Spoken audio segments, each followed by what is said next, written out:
Earlier today, I spoke with our French politics editor, Marc Perelman. He told us more about the controversy surrounding the bill.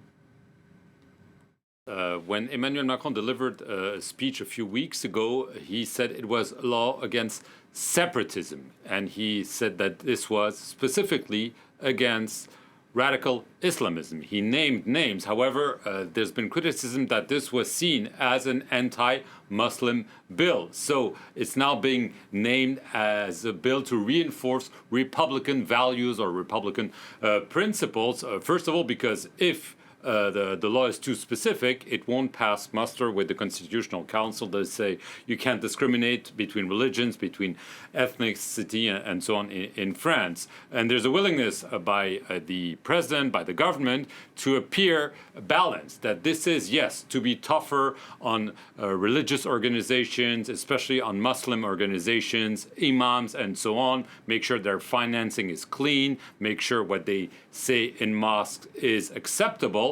But they also want to say that after this bill, they will promote also more equality, because in his maiden speech about the issue several weeks ago, Emmanuel Macron also acknowledged that the Republic had not done enough to help those from different backgrounds, be it religious or ethnic, and especially those in the suburbs. And so the government is saying, okay, this is a bill essentially about more security to make sure we really see where there is a problem, be it at school or in a mosque, but there will be measures to help employment, to help housing, and to make sure that France is more equal than it is right now. Now, this is just the latest very controversial issue surrounding projects from French President Emmanuel Macron. We talked about the security bill. There's been lots of issues about police violence. And this one is even causing divisions within Macron's own party. Yes, and that's the novelty. In recent weeks, Emmanuel Macron had the chance to rely on a party with new lawmakers. They were elected with him in 2017,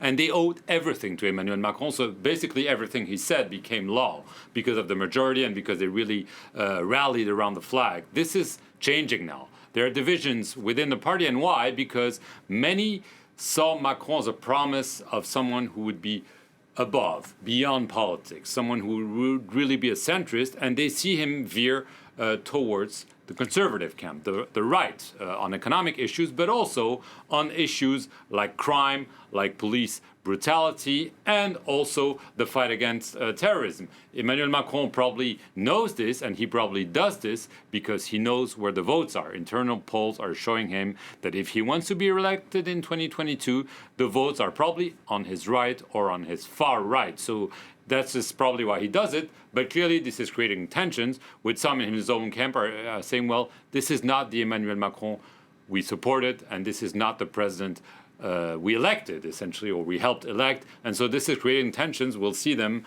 when the bill comes before Parliament at the beginning of next year.